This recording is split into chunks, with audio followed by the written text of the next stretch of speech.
Kimbangizme oye! Ono tuyangalale kwetu kade kiwai kiamen tata Kimbangu butukiliryaka bakutumie bosala noki lolotako boleka bote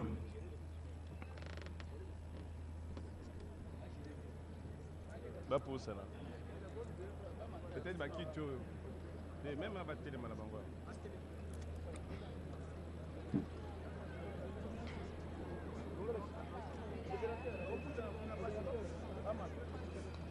mingi bakomituna oyo alingi oloba bankumu nyonso bapusani likambo yango nini lelo eza esengo popasi oyo ya tata Kimbangu mpasi oyo ya mfumu Kimbangu ezalaki pasi na biso nyonso pona mutu oyo botelemisi bopesi nzela asala kasi monguna abundisi ye akangi ye lelo ye wana abimi esengo na biso po lelo biso bakumu bakolo bilima ya mabele oyo pouvoir nzambe apesaki lelo toza kopesa lisusu na papa Kimbangu Kiangani makasi pe moto ya kofungola mokili pe kofungola mabele pe kopanza po Kongo emonana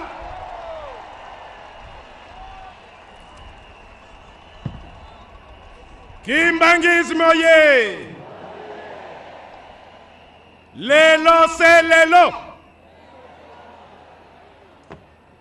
Mbuta Kimbangu Kiangani tosenga kina bakoko balakisa tovandi na kati ya prison toyebisi batu nyonso bolongola ba parapluie na bino botala couronne ancestrale na likolo moye lakisaki oyo azana tembe misu na ye ekufa elembo oyo elingaki kolakisa ete lelo Kimbangu Kiangani azali kotelema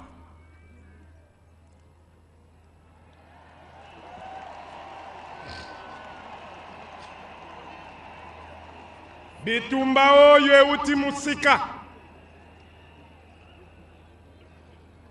tolandi papa gouverneur na biso ya Bakongo alobi mukongo sepela na mwana oyo botaki molandi ya gouverneur ya Katanga alobi ata yo botaki kasi akufelaki epai na ngai pe atikelaki ngai mapamboli ya Kinshasa alobi azakaka po na yo mukongo te aza po na yo Katangete me azali patrimoine ya Kongo mobimba pe ye asukisi alobi azali pe kinwa pe asengi ete moto oyo bafongoli lelo bakende koimplante yango kaka na sanza oyo ya Oktobre na mboka ya Kinshasa mboka Nkiutomba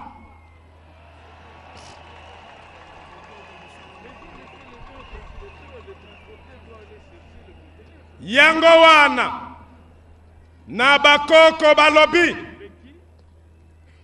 Kimbangu ayaki po na moto mwindo nyonso Kimbangu azali elembo oyo ya Kimpavita mama oyo atumbami na mwana na mukongo mayele ya yo moto mwindo eke wapi bazako efase bino memoire bokomi kobosa na kibokoko lokola batu babota maki likolo ya banzete Kimbangisme oye! Mosala tokopesa na papa Kimbangu Kiangani ya kozongisa mémoire ya peuple congolais, kozongisa mémoire ya moto moindo po Congo etelema Afrique etelema moto moindo arenye na Congo.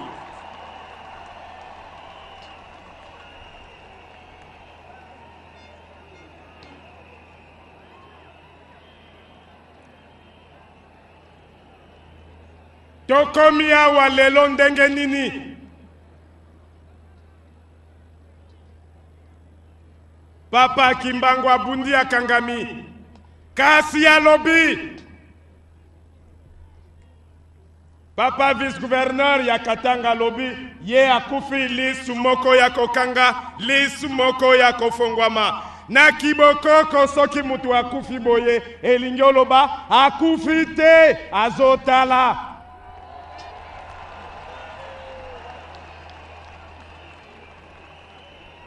Elelo Kimbangu asali nini?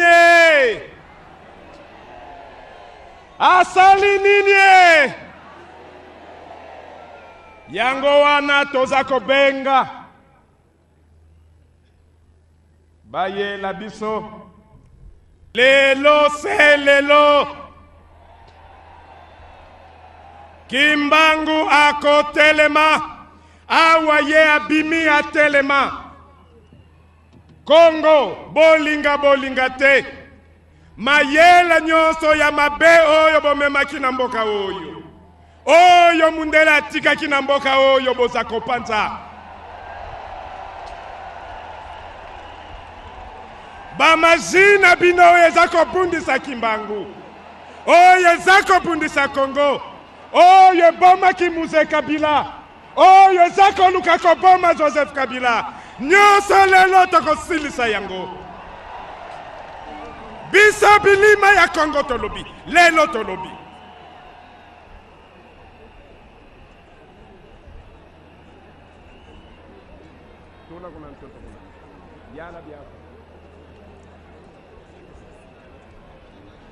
Kimbangisme oye epa na biso balobi makanga mene vantoto makanga meni kuzulu esalaka te esali nini? Kimbangisme oye mfumu Kimbangu oye tokopesa devoir na manda oyo ya 2016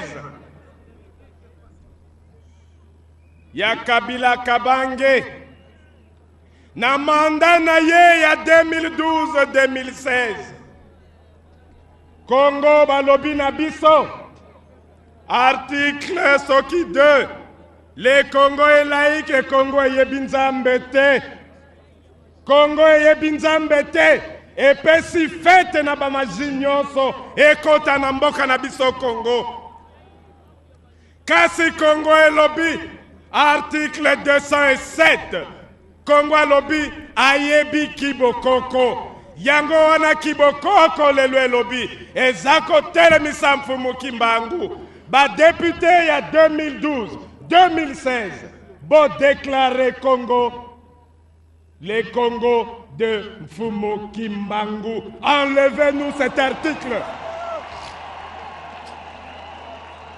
Ndenge Kabila Kabange alobaki fini la récréation.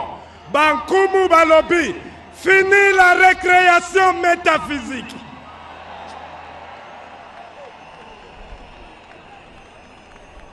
Bamaji nyonso oye bombani sima ya banganga, sima ya bapasteur, sima ya baoyo balingi, baloge, barose croix, baframason, bankumu balobi. Lelo tetele!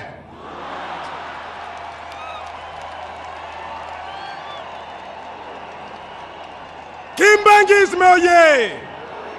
Kimbangisme oye! Kimbangisme oye!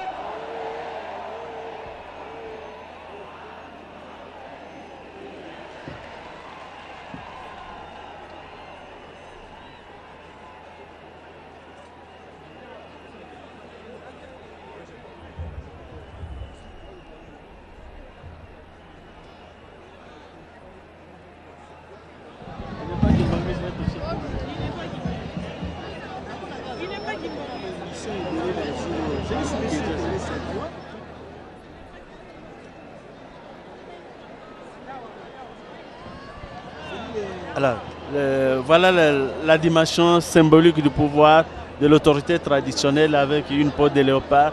Et il y a d'abord des pavés. Qu'est-ce qui va se passer? La peau de léopard qui fait partie des armoiries, il faut le dire, de la République démocratique du Congo. Lelo kaka elembo nzambe ya bakoko atalisaki na prison na likolo na moi yango tokokitisa awa oyo koya.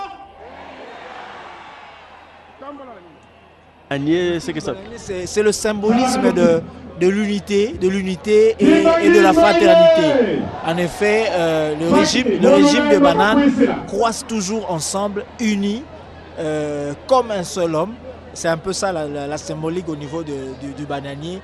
Les léopards, fait partie des le signe du pouvoir, le signe distinctif du pouvoir, les armoiries du pays.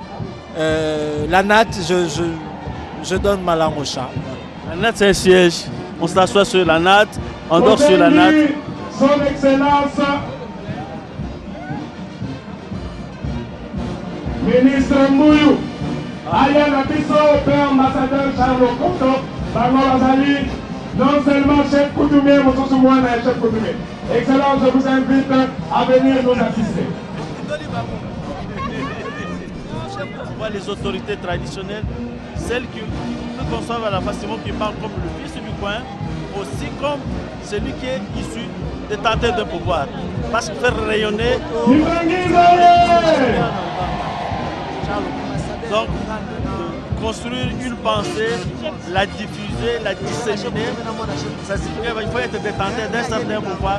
C'est certainement que ce pouvoir que l'autorité traditionnelle veut reconnaître à l'occasion d'un acte symbolique de libération ou de restitution, d'annulation de l'acte de condamnation de Simon Kimbangu.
Le représentant légal debout pour peau de léopard, feuillage. Et à cela vient de s'ajouter un tam-tam. Qu'est-ce que cela peut bien-il signifier? Mais chez les Africains, le tam-tam participe à un signe de pouvoir parce que vous pouvez annoncer le tam-tam fait partie des médias. Le tam-tam, c'est un des médias traditionnels. En Afrique, on n'a pas connu les livres, on n'a pas connu la radio ni la télévision, mais le tam-tam a participé, continue à participer à diffuser le message parce que quand il y a un phénomène qui intervient dans un village donné, par la manière de tambouriner sur le tam-tam, on peut annoncer soit un événement heureux, soit un événement malheureux. Et ça fait partie des éléments de médiation et nous-mêmes, on travaille un peu là-dessus, comment un certain nombre de rites participent à la médiation culturelle. Papa Kimbangu Kiangani oye! Papa Kimbangu Kiangani oye!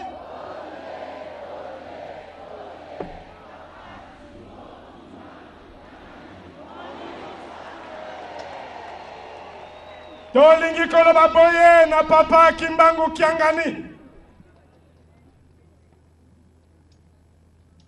Pouvoir ya kibokoko euta na Nzambe. Nzambe ya bato moindo yo Kimbangu akufelaki.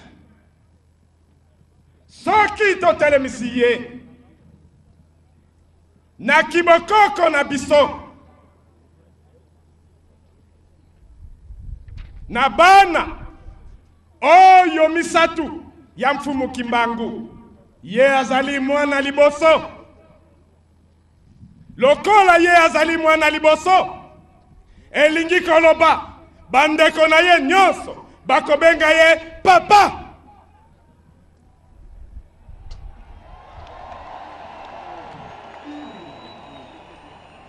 Na kimwana na ye ya liboso oyo nyonso azali kati na mabota ya batata oyo misatu akobenga Kimbangu Kiangani papa.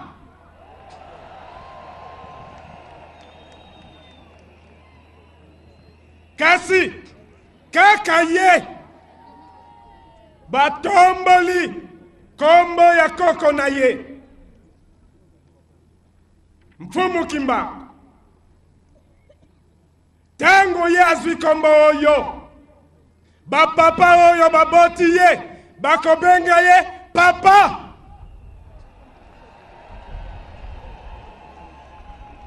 Pe baoyo ye abotami na bango nyonso na generation na ye bakobenga ye koko.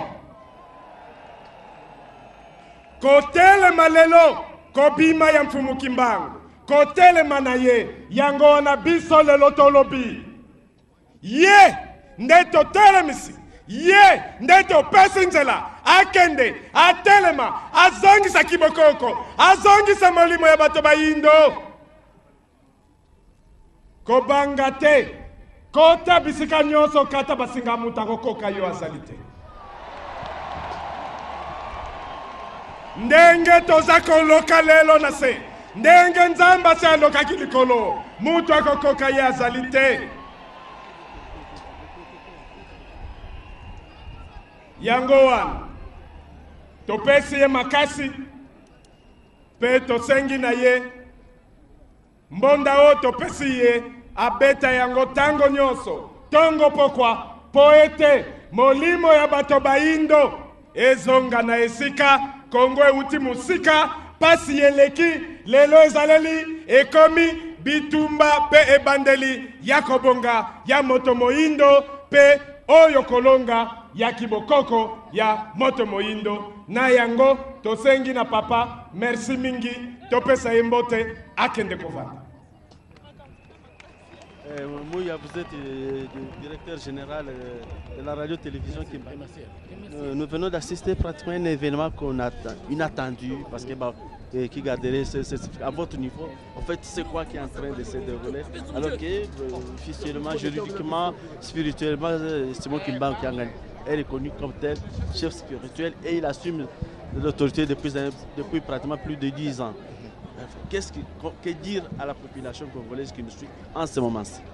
Merci Mbouyal Bangal. Vous savez que ça c'est une cérémonie à caractère juridique, mais les chefs coutumiers qui se sont retrouvés ici ont constaté que depuis 10 années, ils étaient pratiquement absents dans la coutume parce que l'église kimbanguiste a... Merci.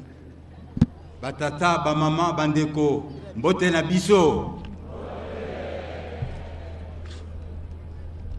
Bambuta, banleke, bamama, batata, kiambote kieno. Kiambote kieno. Lukolele. Lukolele. Ntondele. Merci. Mesdames et messieurs les honorables députés provinciaux, mesdames et messieurs, distingués invités, 3 octobre 1921, 3 octobre 2011, comme l'ont souligné tous mes prédécesseurs, l'on peut donc compter 90 ans, jour pour jour, depuis que le prophète Simon Kimbangu avait été condamné à la peine de mort et ses compagnons à la peine d'emprisonnement par le conseil de guerre de Tisville, actuel Mbanza-Ngungu, ville qui nous réunit aujourd'hui.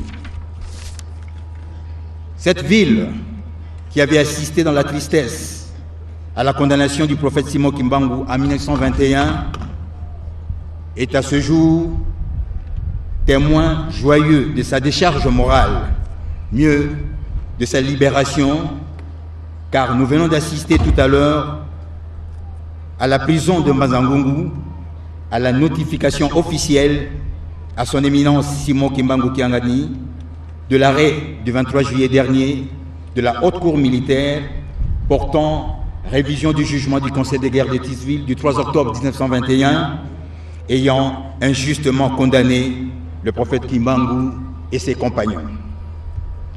Excellence, Monsieur le vice-premier ministre, représentant personnel de son Excellence, Monsieur le Président de la République, chef de l'État, éminence chef spirituel et représentant légal de l'Église de Jésus-Christ sur la terre par le prophète Simon Kimbangu, Mesdames et Messieurs, distingués invités, par la notification de cet arrêt de la Haute Cour militaire, la République démocratique du Congo, l'Afrique, l'Europe, l'Amérique, l'Asie, l'Océanie, les planètes et les autres horizons connus et inconnus par l'homme retiendront désormais que le prophète Simon Kimbangu, défenseur acharné des droits de l'homme de son époque, avait été injustement condamné en 1921 et aujourd'hui, sa mémoire est totalement déchargée de toute condamnation. Kimbanguisme oye! Kimbanguisme oye! Batata, bamama yebana, kiambote kenu. Kiambote kenu diaka. Mesdames et messieurs, distingués invités, la cérémonie de ce jour revêt une si haute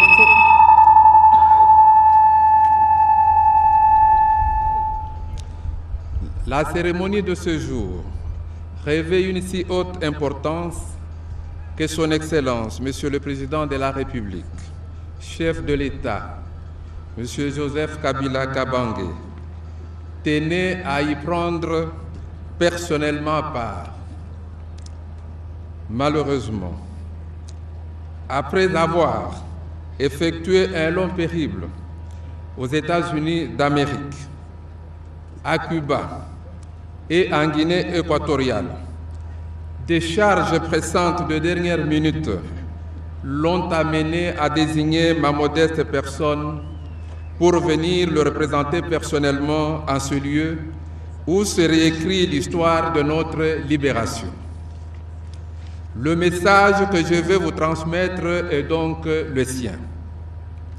Avant toute chose, il a tenu à rappeler qu'il était de cœur avec la population lors de la réouverture de la cathédrale Notre-Dame des Sept Douleurs de Kisantu et qu'il avait longtemps prié pour que finissent les douleurs des enfants de ce pays. Aujourd'hui, le président de la République tient à communier avec la population à la fin du long matanga, du long deuil porté depuis la condamnation inique du prophète Simon Kimbangu. Il m'a chargé d'adresser ces salutations les plus chaleureuses, d'abord aux membres et descendants de 37 000 familles biologiques qui subirent la déportation pour avoir adhéré à l'idéal de société et aux enseignements du prophète Simon Kimbangu, héros national. Les mêmes salutations sont adressées ensuite à l'ensemble des membres de la communauté kimbanguiste, disséminés aux 4 coins du globe, et enfin à l'ensemble du peuple congolais qui, du Katanga à la province orientale, avait accueilli les déportés kimbanguistes et le message d'émancipation qu'ils professaient. Son Excellence, Monsieur le Président de la République, a noté en passant qu'il était bon d'organiser la cérémonie un jour ouvrable, car la condamnation du prophète eut lieu un jour ouvrable.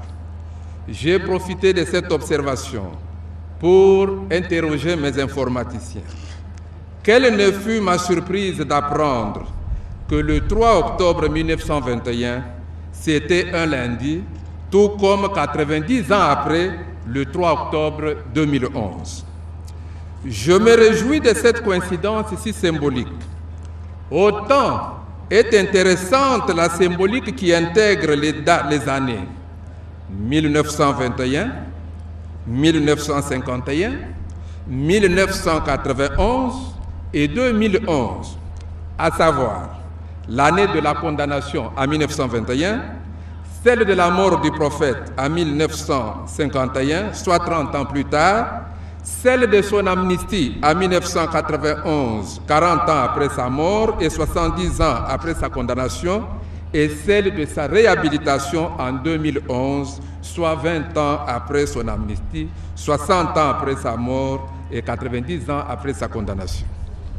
Sikawa ekomingala yebali kopesa bongo na tata Simon Kimbangu kiangani lokumu loye asengeli na yango bandeko balanzi lokwato bisina minote mokolo mwalelo ya isato sanza ya zomi mobukoto yoko kama libwana tukumi bale na kobanda mobu koto yoko kama libwana tukumi bale na moko kelelo ekokisi bongo mibu tuku libwa uto bankatelaka bongo ta Simon Kimbangu tumbo ya liwa na yango makambo ndenge na ndenge masale maka belelo loye baponaki lisusu mokolo mwalelo ya isato sanza ya zomi mobu koto ibale na zomi na moko na tina ya kolongisa ye to pe kobinisa ye na boloko kasi ya motu ya penza sengeli boye baete tata Simon Kimbangu soko bakatelaka ye tumbu to pe bafundaka ye na ba Belge yango zaka mingi penza pote basepelaka te na mate ya maya zaka kote ya mingi penza zaka koloba ete o mikolo mikoya moto moyindo akozwa bongo esika ya mondele pe mondele akozwa esika ya moto moyindo talaka lingala liewana lipesaka bango pasi pe kanda na tina te bakwa bongo luka makoki manso po te bakwa bongo kokanga ye asalaka boloko boye o etuka ya katanga mingi penzo ngumba Lubumbashi kuna asalaka bongo mibu tuku misato kasi pona koyeba penza obozindo o maimanso tozai koloba awa opene na ngana zena mopanzi sango ya Ratelki okombo ya Sami Toko ya ko koyebisa biso no lulu mwalelo po ya yo lengo tozai komona sengo na ba iye ya Mbaki-Mbanguiste pona yo koloba ni iyo ndeko Lilibo Sekota molulu mwalelo toko limbo ela na bazai kolanda biso sikawa ete mozalaki molulu monene pamba te molulu mosangisi ezala bai eyamba Kimbangu mpe ezala bai bazali bai eyamba Kimbangu te toloba ete molulu mwalelo mozali nde moye pesaki na tata mokonzi wa bule Simon Kimbangu kiangani mikanda mpona kolakisa ete tata Simon Kimbangu mopaka ya bakangami si abimi na boloko pamba te na ntango nyonso tokotalaka soki moto abimi na boloko bakomopesaka mokanda mwe mokolakisa ete te ye asi alongwe o maboko ma leta asi basi baluboli ye na libulu yango wana mikolo milekaki ezalaki omobu na sanza ya sambo eleki ezalaki mikolo tuku mibale na mibale na sanza ya sambo eleki ete leta ya mboka na biso ekataka likambo ezalaki na haute cour militaire ezwami mboka mokonzi Kinshasa bakataka likambo ya tata Simon Kimbangu na mbala ya ibale ete batala ete likambo liye wana na bokuto likambo liye wana batalaka ete tata Simon Kimbangu asalaka likambo lioko ya mabete yango alongaka likambo azalaki pe yemei te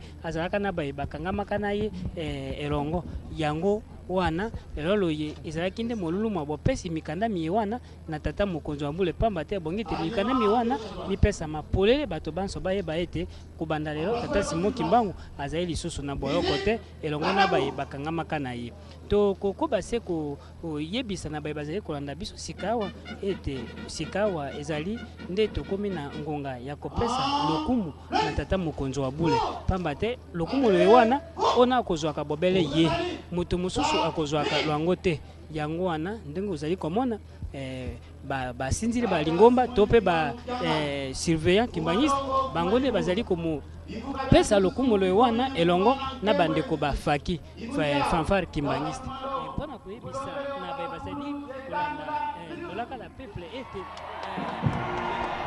MSK to mpe basinzili balingomba bazali balati sokoto te to mpe basoda babula matali te bango bazali basinzili balingomba musala mwa bango bakokengelaka bobele biloko bya lingomba mpe bandimi batata Simon Kimbangu yango ndenge ezali kotala sikawa tokozongisa maloba ndenge yeba tata Simon Kimbangu po ete aye wana azali koleka mpona kozwa lokumu lelokokani na ye kasi tokotalaka bandeko babiso mpona kolakebisa na bato bayebi lisanga liye wana malamu te ete lisanga liye wana libandaka omobuma osanza ya motoba naloba nsanza ya mine omobuma nkoto na nkama libwana ntuku motoba to mpe 1960 ndenge bayi français bakolobaka ete ezalaka omboka mokonzi Kinshasa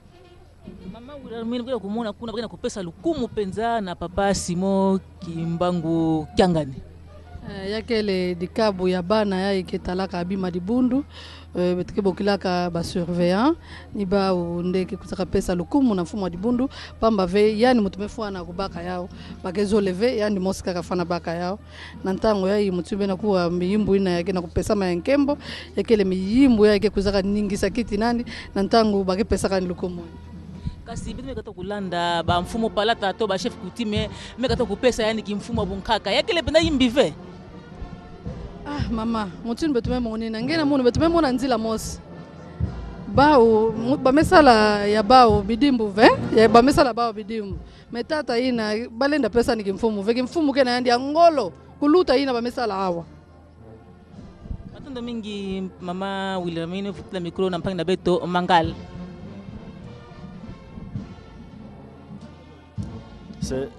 C'est un moment donné pour le chef spirituel. On est en train d'entonner pour lui l'hymne de Kimbangis et la manifestation se veut.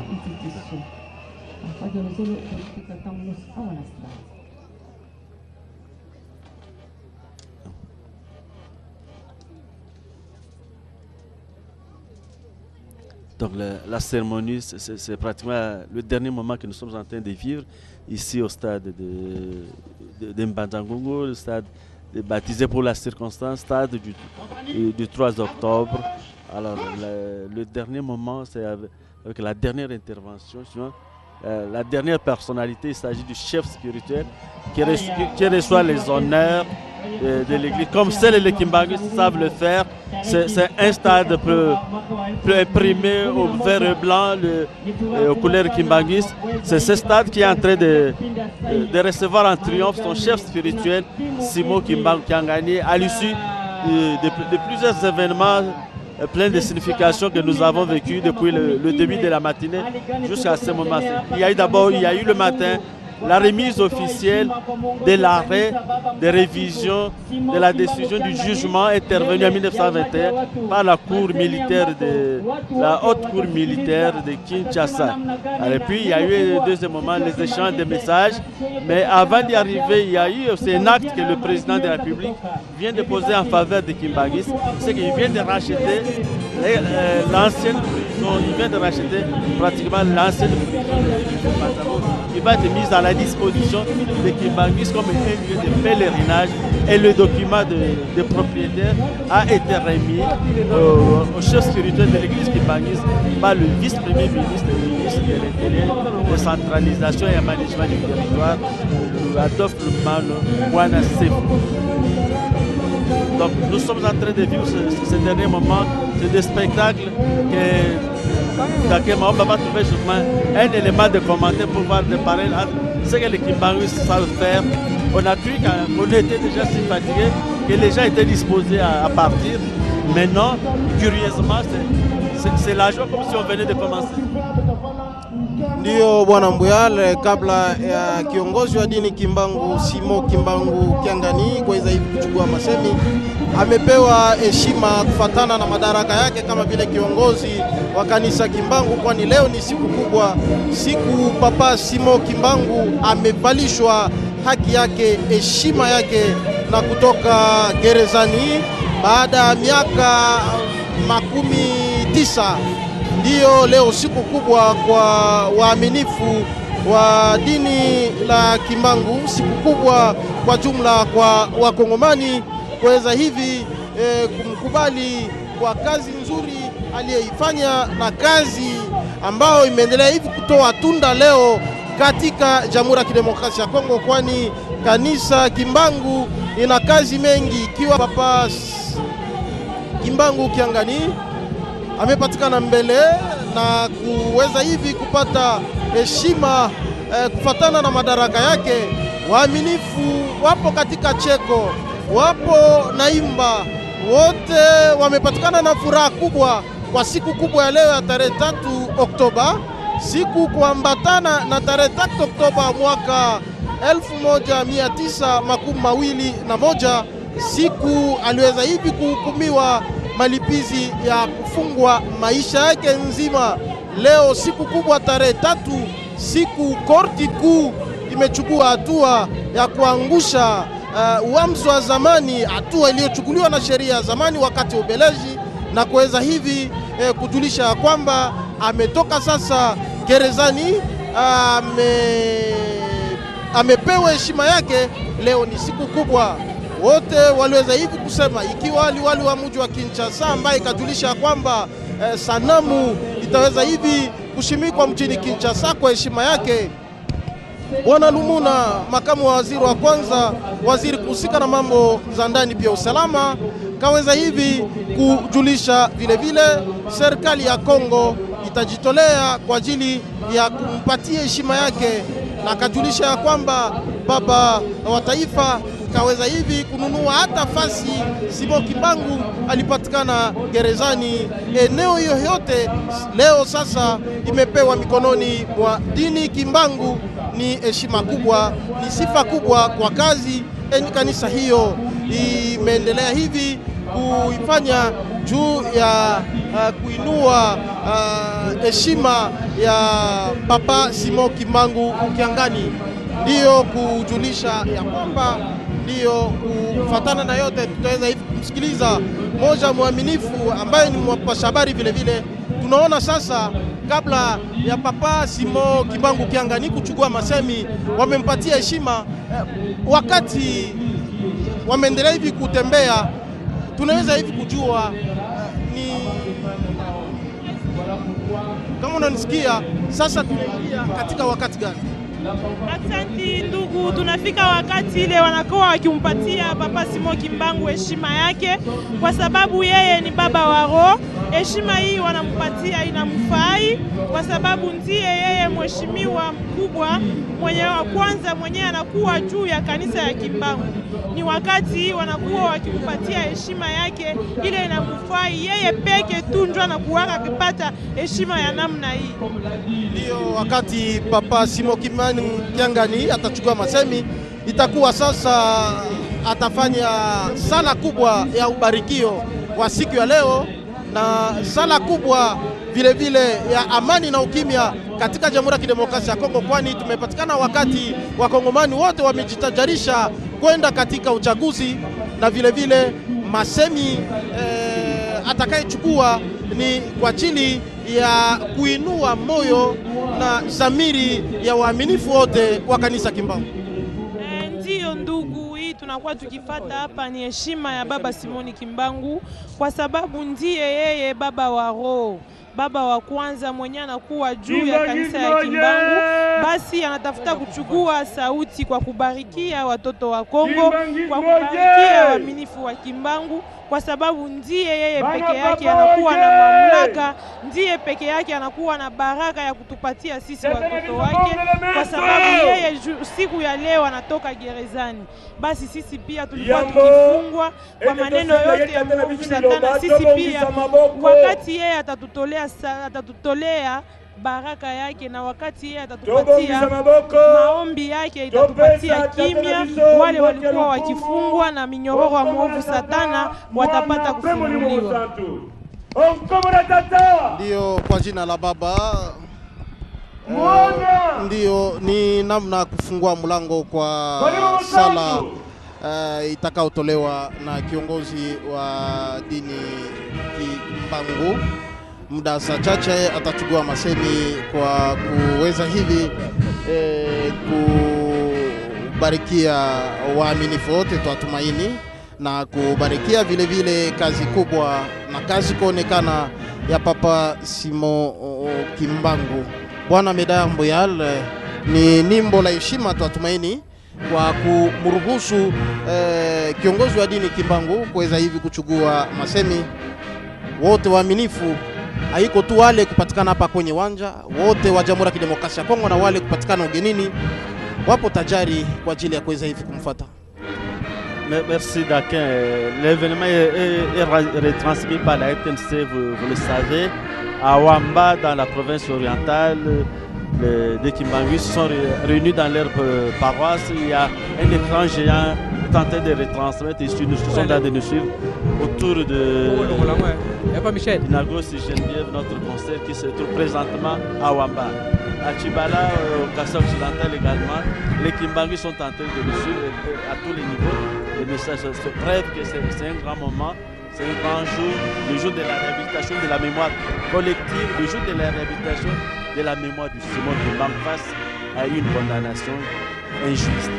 C'est le moment que c'est. Voilà la signification qui fait que le stade d'Imbangu est plein comme un neuf, et le responsable de l'église a voulu prendre la parole et terminer la manifestation.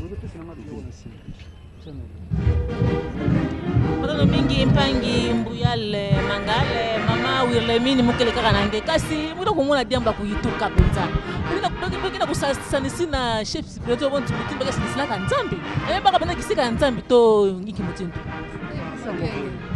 kumona bakimbangise bazoba veka bana kusala diambo yayi bameza bantsasa do mutindo ngemetu baya baketulaka na place ya peve ya longo pamba ve bake monaka na bamambu ina ngesalaka yao pesa ba ngolo to na ndinga kifalasa ko confirmer andi ke yali mutume fo na lukomo yena Matono mingi Mpangi mama Wilhelmine pesa micro na Mpangi munu Lisi Bilonda Iwa bawetu balonzi batem tatansi jamu munwe mtusanzi bwa kuluseka lwa Mpanza Ngungu bono kwamba sikubindi jibindi mweneno kayeni ushindu kai ujibana bamona Kongo bene Ecclesia wa Kimbangu bikala ndisanka jine nane naye hakuma tishima cha ilo andaye unuku Papa Simon Kimbangu bikala mupeta buti kajiji nungu tonsi tulonda disambila uji Simon Kimbangu kiangani ushinduka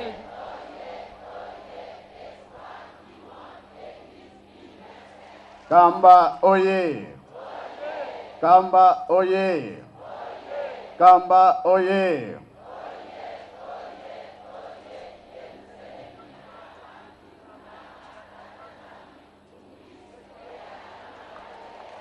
Mpanza Ngungu oye! Banzangungu oye! Banzangungu oye!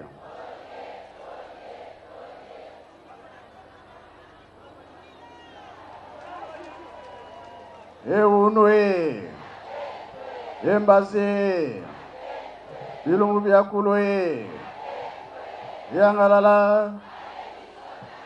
Esengo bien esengote! Esengo bien esengote! Saibo kansai kwe! Saibo kansai kwe! Kiese boka kiese kwe! Tulenda kwetu seva!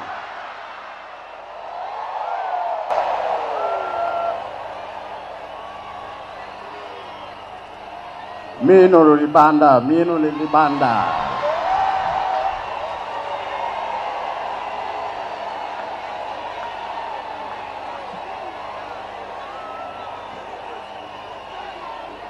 Na komo ya tata mwana pe tata molimo centre. To bandeli nano bakonzi na biso. Denge tata ministre. Aye ko lakisa elonge ya tata président. Na biso nyonso tuye awa ba discours nyonso. Discours kitoko ngana kanisaka ba histoire oyo yebani te nzoka yebani. Kozula kongo wapi alors?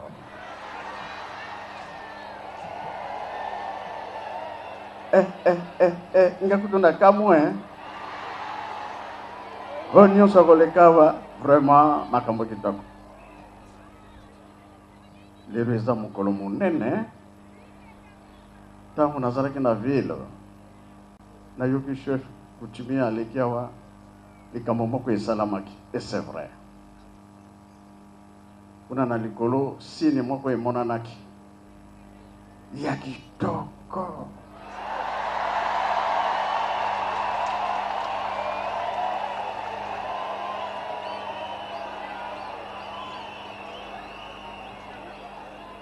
Et là, c'était par rapport nyonso aussi ekei.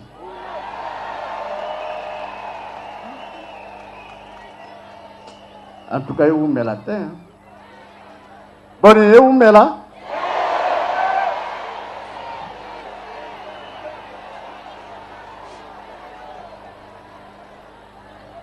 Pambate. Dès que tu as vu l'histoire. Tata Simo Kimbangu bameme ya wana banzango. Basambisi. Programme munene bazalaki nango. Oyo balinga ki basala ke yefi akende boma. Ya lovite. Ngai mokonzi na ngai aza kotinda ngai pai mosusu. Alors oyo bango balingaki basala ezwaki échec. Kino akendaki na Katanga. Una vandaki 30 ans. Tala nano likambo ya munene munene. Kuna bayambi ye kitoko. Enfin. Banyokolaki ye. Mais je peux nyokola ki bango.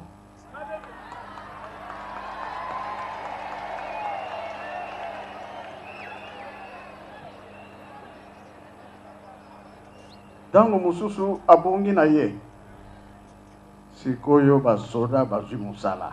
Oka mobimba koluka ye partout. Simo Kimbangu abongi. Bakoluka ye bakomona ye te. Kino ye moko kolinga. Nde aye kobima. Tango bakotuna yo kendaki wapi nazalaki nanga kakao. Oh. Biso tuza kolekela ndenge tomoni yete. Tomoni yote. Wana nani wana?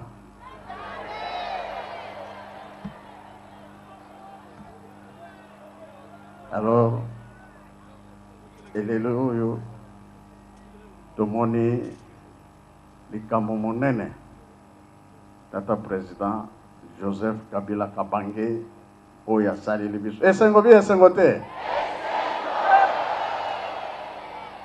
Bongo bino bolobi esengo makasi. Toko futa ye nini? Tozana yeloko ya kopesa ye.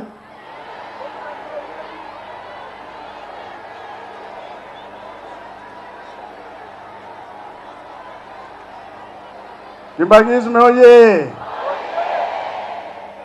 Bino bolobi ngama kuna yebi. Naloba moninga ya malamu na tangu nini ye? Oyo kie boye basuke na ringi naloba nini? Boye bibe boye bite. Bo comprendre te. Aïe aïe aïe aïe. Kimbangisme oye. Eza makambo mususu ebele eza na liboso. Mutu mususu te akosalela biso yango. Nani akosalela biso yango?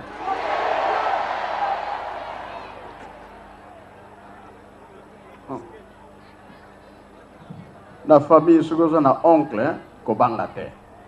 Oncle wana kosalisa bino. Bongo be bongo te.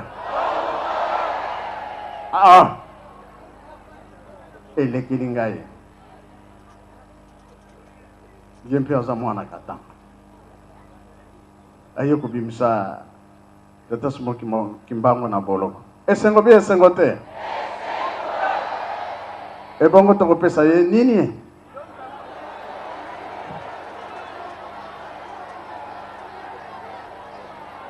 Ngamo wana yebi? Ah. C'est vrai. C'est vrai. C'est vrai. Aïe, aïe, aïe, aïe. Lelo na kolala. Lelo na kolala. Pamba te Tata Mfumalongo alobaka boye papa liangenda. Likambo wana soki salami. Sika biso to fongoli nzela. Bayabe bayate.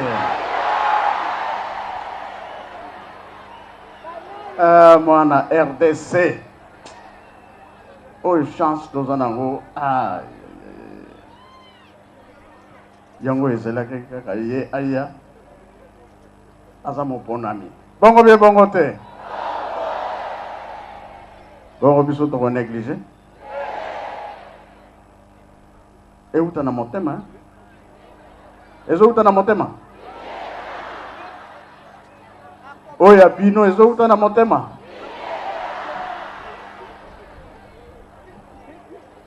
Avanandi make ezo uta na motema. Maboko likolo.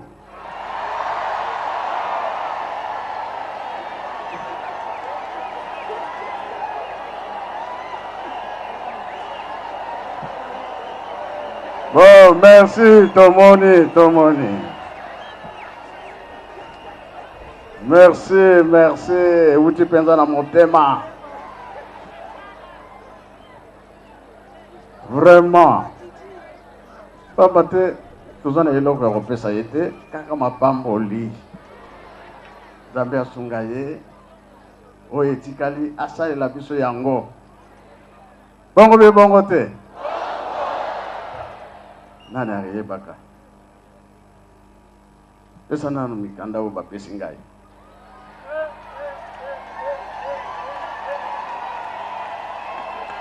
Abimi na boloko.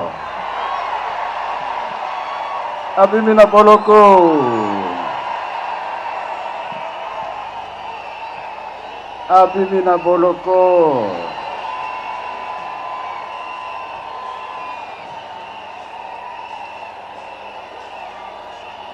Lala pongi ndenge olingi.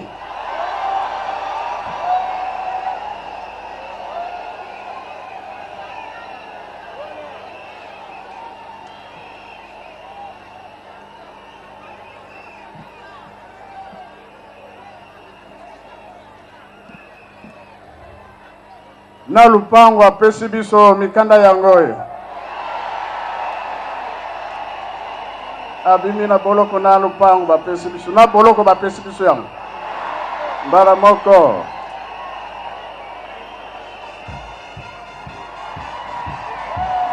Voilà, ça c'est une manière d'exprimer la joie, une grande joie que tous les fidèles témoignent. Papa Simon Kimbangu kiangani dimukala mwinampala na mulombo jimukulu wa eklesia wa Simon Kimbangu nyeye waleji kumesi kwa bonsu mikanda ijibuba fete lelo ndaye unuku bokulesa basebule la fuma yitunga mkalenga Joseph Kabila Kabange mujibwe Kimbangu afeta buji kadiji afata kabuloku na shebi kamufa kajibu mikala chilumbu chimukosela kujibabeleji lelo ndaye unuku malonsu akani ni malonsu akani akani mene antishima ndisanka bijibika fitana ne mun chipalo chandundu kuluseke nunkula district ja Mbanza-Ngungu nunku kalumbanji kajibonsi bikala bela kuji Papa Simon Kimbangu kiangani nunku bawetu bonsi bela kalumbanji fumaditunga Joseph Kabila Kabange bwati kwa jisheji wetu ndishi ya mwamba jise anja nambila miande yose mshini bihiterani na Kinshasa nga nalobaki mokongo ezali moke moyena mema ye eza te kasi awa tokomema ye tina nkamba Kimbangizme oye biso nyonso tozali awa tokomema ye tokokoka bie tokokoka te bato oyo baza milayi na liboso biso ya mokuse na nsima.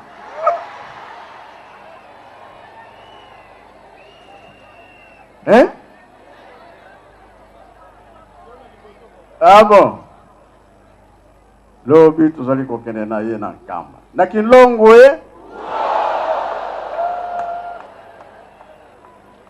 na yango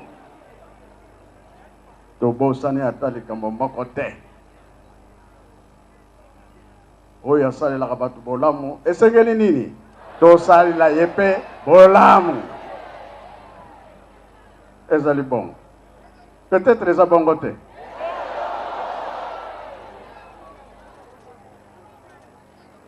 Donc, il y a bikisi mokili mobimba.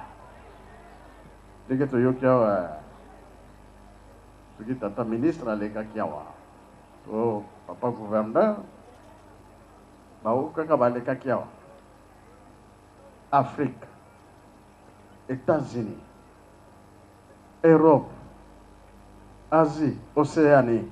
Atangaki bi atangaki te. Olandaki bi olandaki. Aye pona mokili mobimba. Polere leki. Ngana lobaka mingi. Lere leki. Aye.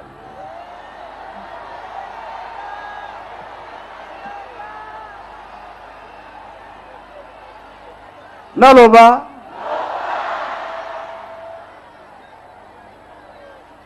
Tata Simon Kimbangu ayelaki moto nyonso. Biso tomoni ke to amoni pasi pona kolakisa force na mokili ke ye azali moto ya ndenge mosusu. Bongo bien bongo te. Yo mona wapi okangi chaîne soki alingi atikali kobwaka ngo chaîne pe ya mokete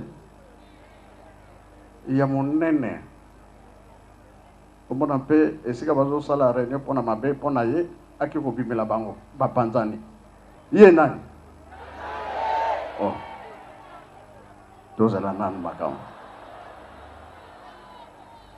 eyeni motero boye okazolele bajute esili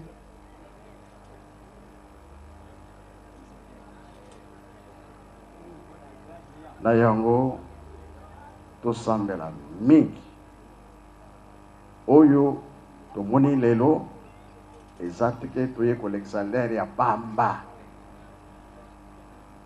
toye kosala nde mosala mpona kokokisa liloba wana ya 21 bongo bien bongo te kasi Congo RDC, Congo Brazza, Congo Angola oyebake makambo maye bato bakoya ebele na kombo ya tata Simon Kimbangu bakoya koluka biso me tozala bizaleli ya malamu boyoki awa tozali boye tobendi makambo okotala kaka bipai tozokokende soki nini ekozala bakoya koyekola biso mpe tokende koyekola mpona bango po bakamata oyo ya biso bakende nango me ezala ya malamu pamba te ntango ekoki ekeke ya mitano ezali te non ezali oyo ya suka oh. Ah bon? Et c'est vrai, likolo mpese koleka kasi liloba ekosala nini? Jamais ntango yango oyo me tolobi tomibongisa na RDC poa ya mokili mobimba ekomi na maboko na biso pamba te lelo abimi na boloko bakoya kotala ye mpe bakoya kotala ye te na babato na avion na bavelo na makolo charge bakoya kotala nani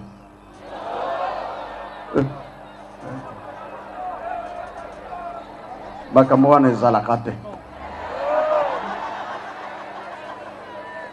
enga na yokele bino yango kaka epa na bino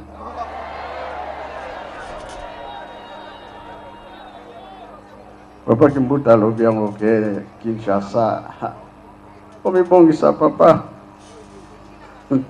soki bahotele eza moke bakisa ezala mingi bakonzi bazali koya ebele tokotala kaka eza koya sango si ekei tolobi nzambe asalisi biso tata président azwa lokumu basoda nyonso bozwa lokumu pamba te bazwa lokumu parce que ye moko numéro 1 aza nani soda oh oui butu moi nalalaka te za soda naza soda soda lalaka te no kutu balalaka na basapatu na makolo soki babengi kaka moya lata noki eza te directement ke ezalaka bongo voilà topesi mpe lokumu na papa Luzolo wa ministre ya justice na basoda nyonso oyo basimbi papier mpona likambo oyo basimbi maloba mpona likambo oyo nzambe azwa lokumu mokonzi nyonso ya mokili mobimba bazwa lokumu pamba te oyo atangamiki asalaka na leta azali mokonzi likanisi oyo osaleli biso tokobosana yango te ata moke te awa esali boye esili likambo ya tata Simon Kimbangu eke mosika yo mutu mwindo naloba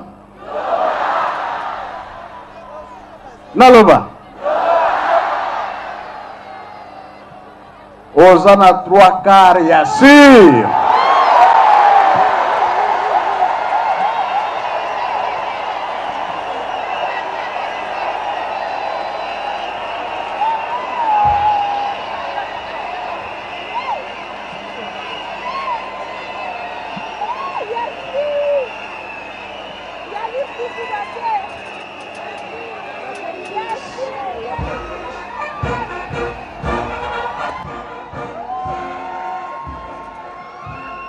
Voilà, le chef spirituel est en train de diriger maintenant la fanfare.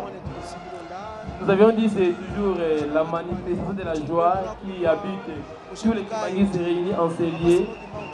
3/4 dont on a longtemps chanté, 3/4, voilà, vous devez recevoir les assurances du numéro 1 du Kimbanguisme, que les 3/4 sont disponibilisés. Papa Simon qui vient de nous rappeler aussi les 3 Congos. de nous préparer pour recevoir le monde, car tout le monde viendra pour voir où était Papa Simon Kimbangu, à nous aussi de savoir comment les recevoir. C'est la fête qui continue avec cette animation de la fanfare Kimbangiste. Papa Valérie, vous avez l'élection. Merci Papa Alpha, c'est pour le 3 octobre 1921, c'est là qu'il y a pas na konyoko la Papa Simon Kimbangu, mais le long nzoka ndia memela kiso likamba kitoko. Ye Papa Simon Kimbangu kangani ya rappelé biso le 3 Congo, tozana kilo munene pamba te kangwe koki lelo nde esili na yango na tina wana mutu mwindu zalana esengo pamba te 3K roba tetela biso balaka kibiso lelo zalana ngo si to suis Kimbangisme oye 3K tosike sepela sikila kwa kunkundi iyo aba wetu ndimwe kubili jimbi ndimwe nanga yenu ndisanka jabuni jisemwamba ndisanka jabu mwamba sebule mena mutu mufika jiko bayelanda yenu ngome bwani mwakwiji Simon Kimbangu uva mufa mukati ni moyi mukashi mwetu wini moyi uwenze bishima donde chira myakula kuti Papa Simon Kimbangu kiangani kuti katataka ni buko kashi bakulombola eklesi wasimwa kibaba Kimbangiste nonku bonse muntu abedi kalumbanji kamaza tenta kuti fumwa ditunga zofika kabila kabange mbule la mena kalumbanji kamaza tenta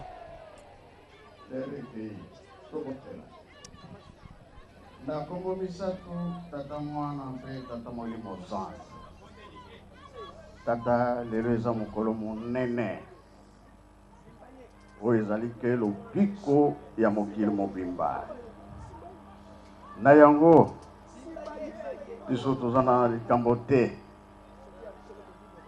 bino boyaki komona pasi mpona biso boyaki mpona biso bato ya masumu limbisa biso na mabe oyo tosalaka libunga nyonso ezali masumu tokolula tokokanisa tokomona tokoyoka elobeli na biso kosimba na maboko ezali lisumu tikete bambange ya se ya likolo bolimbisa biso bozongisa biso na motema na bino banzambe na biso tala volonté oyo monani kati na biso na likambo monene tata président asaleli biso toza na eloko ya kopesa ye te kasi oyebi ndenge bobongiselaka oyo asalaka mosala ya kitoko bakaniselaka ye bino bokanisela ye ya mingi